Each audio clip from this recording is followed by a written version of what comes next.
اس لیے ہماری کامیابی آپ کی کامیابی کا راز اسی میں ہے جس کو میرے اللہ نے فرمایا ہے. میرے اللہ نے فرمایا ہے وَأَنْتُمُ الْأَعْلَوْنَ إِن كُنتُم مُؤْمِنِينَ, اور تم ہی بلند ہو کر رہو گے اگر تم مومن ہو. ہم کو مومن بننا ہے, ہم کو اپنے بچوں کو مومن بنانا ہے, ہمیں اپنی بچیوں کو مومنہ بنانا ہے, اپنی ماؤں کو صالحہ بنانا ہے, اپنی بیویوں کو مومنہ بنانا ہے. آپ بنا کے دیکھو مومن کیسے بنیں گے, یہ مومنہ کیسے بنیں گی. اسی کے لیے یہ جلسے ہوتے ہیں, اسی کے لیے یہ شورا حضرات تشریف لائے ہوئے ہیں, اسی کے لیے اللہ کے محبوب یہ نائب رسول علماء اعظام تشریف لائے ہوئے ہیں کہ لوگوں اپنا پچھلا سبق یاد کرو, اتنا پچھلا سبق یاد کرو, پلٹتے پلٹتے صحابہ کی زندگی تک پہنچ جاؤ, خیر القرون تک پہنچ جاؤ.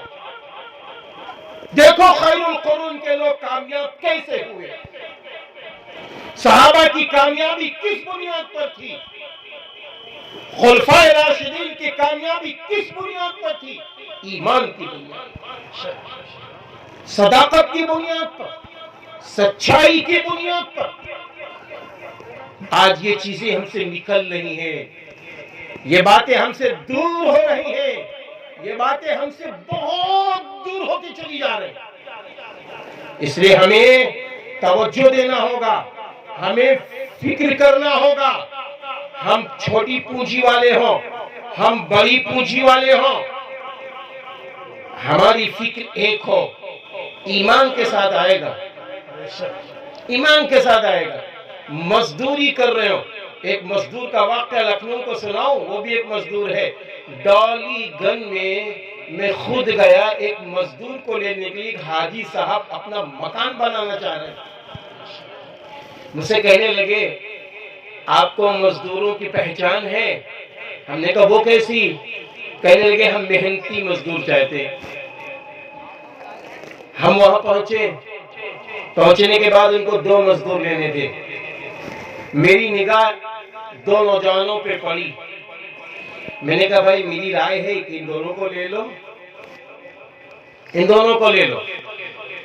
اب اس میں سے ایک مزدور تو ماشاءاللہ مسلمان, اور دوسرا جو مزدور تھا وہ ماشاءاللہ ہندو بھائی.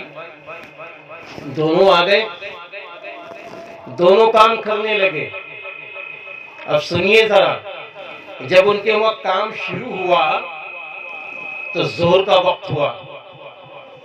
ایک مزدور بولا مالک مجھے نماز پڑھنی ہے. یعنی وہ خود بتا رہے ہیں حاجی صاحب, مالک مجھے نماز پڑھنی ہے. کہیں جائیے. اس بندے نے کیا کیا, وہ جلدی سے بڑی تیزی سے گیا, بڑی تیزی سے, کہتے ہیں اتنی تیزی جیسا لگ رہا ہے اس کو کسی نے بھگایا. بڑی تیزی سے گیا اور وضو کیا, اور وضو جا کے کرنے کے بعد نماز پڑھی. نماز پڑھ کے کہیں نہیں رکا, سیدھا آ گیا, وہ کام کرنے لگا, اپنی محنت سے کام کر رہا ہے. عصر کی نماز کا وقت ہوا, اس نے عصر کی نماز کی اجازت لی, عصر کی نماز پڑھ لی. کہتے ہیں کہ ٹائم جو فکس تھا کہ 6 بجے نکلنا ہے, وہ بندہ 6 بج گیا, ابھی وہ کام کر رہا ہے. اب وہ جو ہمارا ہندو بھائی ہے, کہتے ہیں کہ وہ شخص کا عالم کیا تھا سمجھ میں نہیں آتا کہ دونوں ایک ساتھ تھے. کہنے لگے جب وہ نماز پڑھنے جاتا تو یہ بھی اپنا کام چھوڑ کے بیٹھ جاتے, اور یہ جو بھی کرتے. کہتے دونوں لوگ 6 بج گئے. میرے گھر پر حجین کہنے لگی میں 6 بج گئے, یہ مزدور گئے نہیں. پتا چلا مزدوروں کے پاس جب حاجی صاحب پہنچے, کہنے لگے کہ بھائی 6 بج گیا ہے, آپ جائیے نا, کل پھر آئیے گا. کہا نہیں ہم 6:30 بجے جائیں گے. دونوں کہہ رہے ہیں ہم 6:30 بجے جائیں گے. تو انہوں نے کہا آپ دونوں 6:30 بجے کیوں جاؤ گے؟ ارے بھائی 6 بجے تک ٹائم تھا, اب آپ 6:30 بجے کیوں جائیں گے؟ کہنے لگے 2 وقت کی میں نے نماز پڑھی ہے, 15 منٹ میں نے اس میں لے لیے. 2 وقت کی نماز پڑھی ہے, 15 منٹ میں نے اس میں لیے ہیں. اور وہ ہندو بھائی کہتا میں نے بھی ان کا انتظار کیا تھا اس لیے میں بھی 6:30 بجے جاؤں گا۔ مسلمانوں ایسا ایمان لاؤ۔ پھر کہتے ہیں کہ 20 دن کیا 50 دن ان لوگوں نے اس مزدور کو نہیں چھوڑا، ایک جگہ چھوٹا تو دوسری جگہ گیا، دوسری جگہ تو تیسری جگہ گیا، اس کی روزی بڑھتی چلی گئی۔ جب یہ ابھی حضرت مولانا نے فرمایا نا کہ تقوی اختیار کرو تو معلوم ہے قرآن کیا کہتا ہے، ہم تم کو غیب سے روزی دیں گے۔ اللہ کے بن کے تو دیکھو میرے یارو، اللہ کے محبوب ہو کے تو دیکھو، اللہ کے گھر میں 5 وقت حاضری لگا کے دیکھو، اللہ کے حضور نماز پڑھنے کے بعد دعا اٹھا کر ہاتھ اٹھا کر دعا مانگ کر دیکھو، فجر کی نماز کے بعد قرآن کی تلاوت کر کے اپنے کام کا آغاز کر کے دیکھو، اپنے کاموں سے پہلے لفظ بسم اللہ الرحمن الرحیم پڑھ کے کام شروع کر کے دیکھو، دیکھو کیسی زندگی میں لذتیں آتی ہیں۔ چہروں کی یہ ساری جھریاں ختم ہو جائیں گی۔ میرے بھائیوں، کوئی کہتا ہے کہ کیپسول سے نیند آتی ہے، کوئی کہتا انجیکشن سے نیند آتی ہے۔ اما میاں نہ انجیکشن لگانے سے نیند ملے گی، نہ کیپسول کھانے سے نیند ملے گی، نہ ٹیبلٹ کھانے سے نیند ملے گی۔ نیند کا وعدہ اللہ کا ہے، وَجَعَلْنَا نَوْمَكُمْ سُبَاتًا۔ اللہ فرماتا ہے نیند تو ہم نے تمہارے آرام کے لیے بنائی ہے۔ جب ہم اللہ کی نافرمانی کریں گے، اللہ کو ناراض کریں گے تو میرا اللہ روپے نہیں چھینتا، میرا اللہ پیسے نہیں چھینتا، میرا اللہ ہمارے اور آپ کے لباس کو نہیں چھینتا۔ اللہ جب کسی بندے سے ناراض ہوتا ہے اپنے گھر میں آنے کی توفیق چھین لیتا ہے، اپنا قرآن پڑھنے کی توفیق چھین لیتا ہے، اپنے آگے سجدہ کرنے کی توفیق چھین لیتا ہے، اپنے آگے دعا مانگنے کی توفیق چھین لیتا ہے۔ انسان مارا مارا گھومتا رہتا ہے، یہاں وہاں چکر لگاتا رہتا ہے، لیکن کون ہے جو میری بگلی بنا دے؟ کون ہے جو میری مرادیں پوری کر دے؟ کون ہے جو مجھ کو عزت دے دے؟ کون ہے جو مجھ کو بلندی دے دے؟ وہ اللہ ہے۔ اللہ کو پہچاننا پڑے گا، اللہ کی طاقت کو سمجھنا پڑے گا۔ میرے یاروں، گھٹ گھٹ کے جینے سے بہتر ہے آ جاؤ اللہ کی طرف، آ جاؤ اللہ کی طرف۔ وَسَارِعُوا إِلَى مَغْفِرَةٍ مِّن رَّبِّكُمْ، تو اپنے اس پروردگار عالم کی طرف جو تمہارے گناہوں کو معاف کر دے گا۔ ابھی مولانا خطاب کر رہے تھے، فرما رہے تھے قرآن پاک کی وہ آیت جو نکاح کے موقع پہ ہم لوگ پڑھتے ہیں، خطبے میں پڑھی جاتی ہے، اس آیت کا انتخاب مولانا نے فرمایا تھا۔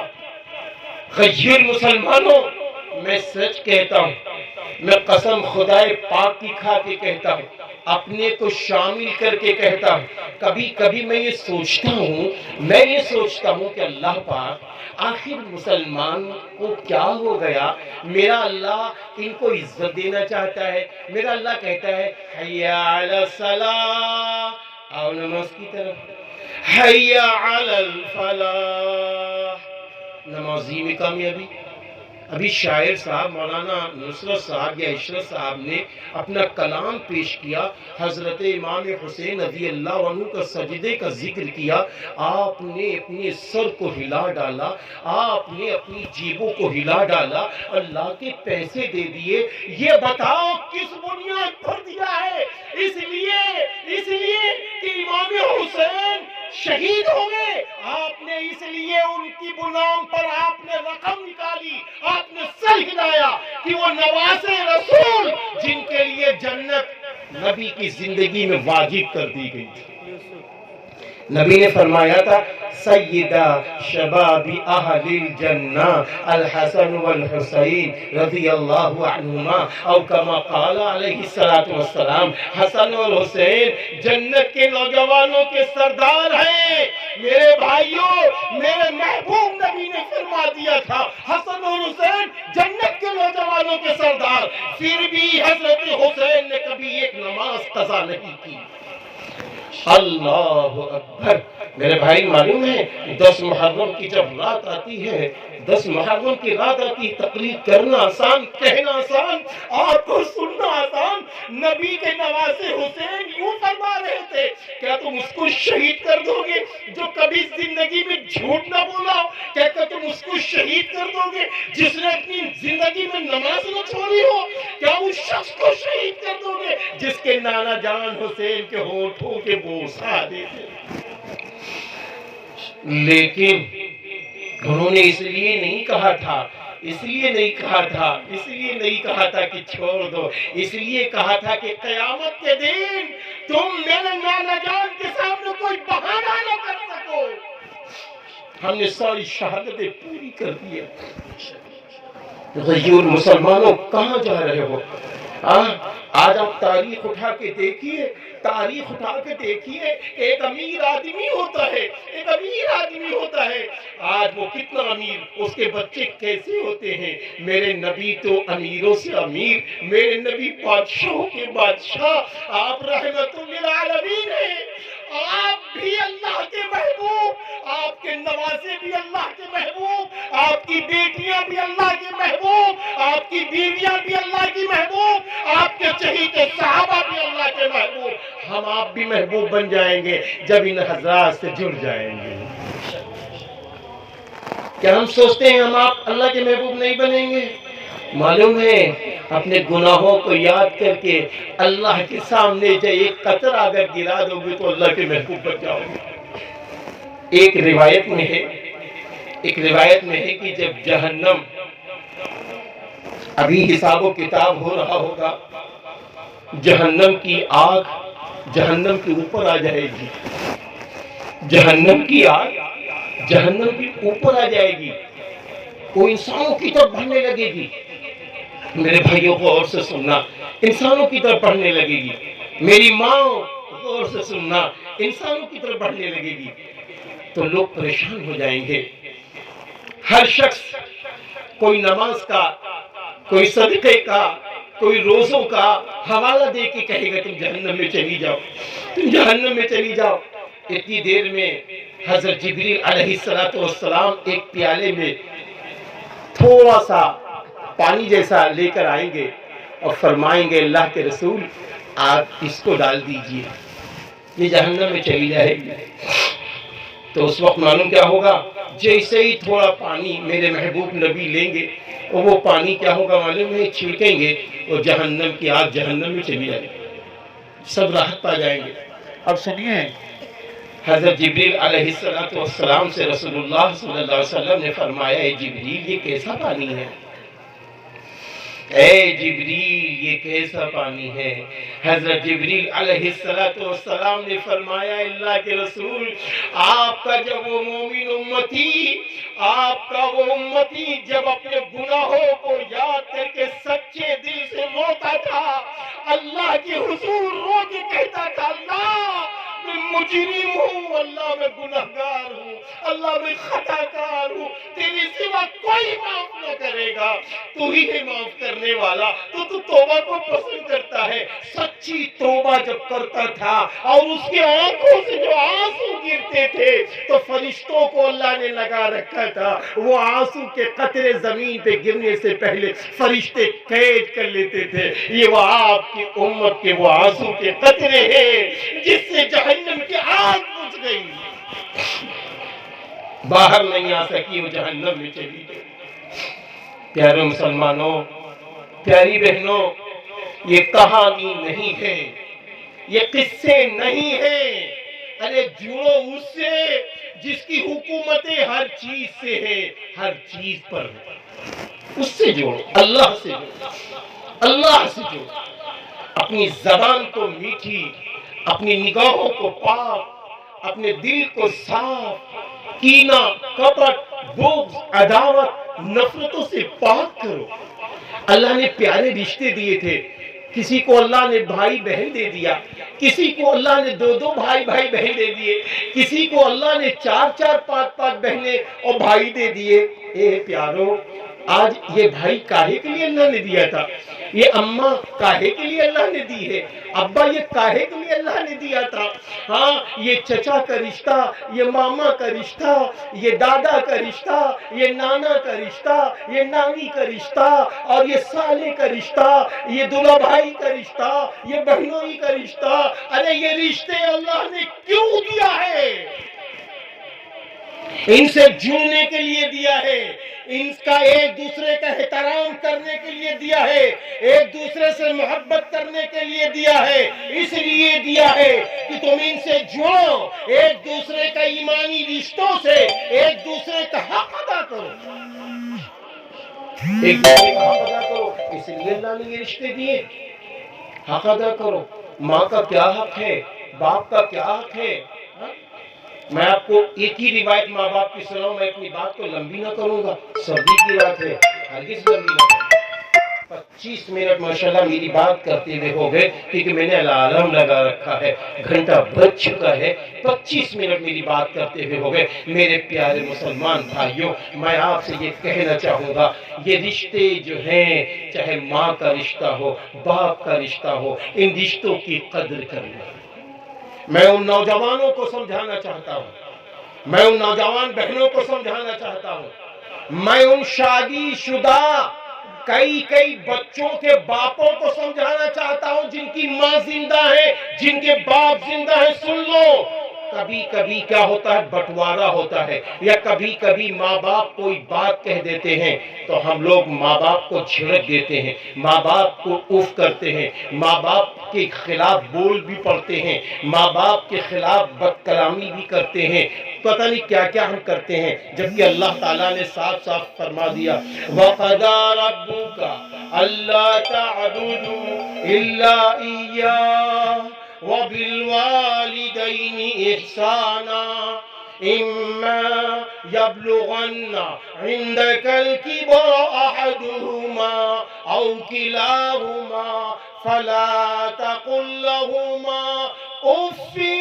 وَلَا تَنْهَرْهُمَا وَقُل لَّهُمَا قَوْلًا كَرِيمًا وَاخْفِضْ لَهُمَا جَنَاحَ الذُّلِّ مِنَ الرَّحْمَةِ وَقُل رَّبِّ ارْحَمْهُمَا كَمَا رَبَّيَانِي صَغِيرًا۔ میرے اللہ نے یہ سارے آداب بتا دیے، اب ان آداب کو سامنے رکھ کر سنیے۔ میرے محبوب نبی نے ایک بہت بڑی بات فرمائی۔ ایک صحابی رسول نے پوچھا، اے اللہ کے رسول، کیونکہ میں اختصار کے ساتھ بات کر رہا ہوں اس لیے میں یہاں تک آ گیا، نبی سے پوچھا، اے اللہ کے رسول ایک بات فرمائیں، اگر ماں یا باپ ظلم کر رہا ہو، بہت غور سے سننا، تب بھی میں اطاعت کروں ماں باپ کی، تب بھی ماں کی اطاعت کروں؟ نبی نے فرمایا، اگر وہ ظلم کر رہے ہو، اگر وہ ظلم کر رہے ہو، اگر وہ ظلم کر رہے، 3 بار فرمایا تب بھی ماں باپ کی اطاعت کرو، تب بھی۔ میرے بھائیوں، بھول جاؤ، ترقی چاہتے ہو، بلندی چاہتے ہو، کاروبار کی برکتیں چاہتے ہو، کھیتیوں کی برکتیں چاہتے ہو، اپنے بچوں کو اپنا خادم بنانا چاہتے ہو، اپنے بچوں کو اپنے موافق چلانا چاہتے ہو، تو ماں باپ کی قدر کرنا سیکھ لو، کبھی کچھ بھی نہیں۔ کیوں؟ اس لیے کہ سارے گناہوں کی سزا تو آخرت میں ملے گی، اللہ کے اوپر ہے، وہ معاف کر دے، وہ غفور و رحیم ہے، لیکن ماں باپ کو اگر ستایا ہے اس کی سزا دنیا میں ملتی ہے، آخرت تو اللہ کی۔ اس لیے پیارے مسلمانوں، ایک میرا پیغام یہ ہے کہ اپنی زندگی کے بارے میں اب خود غور کرو۔ گیا وہ وقت کہ جب ہماری آپ کی غلطیوں پہ لوگ ٹوک دیتے تھے،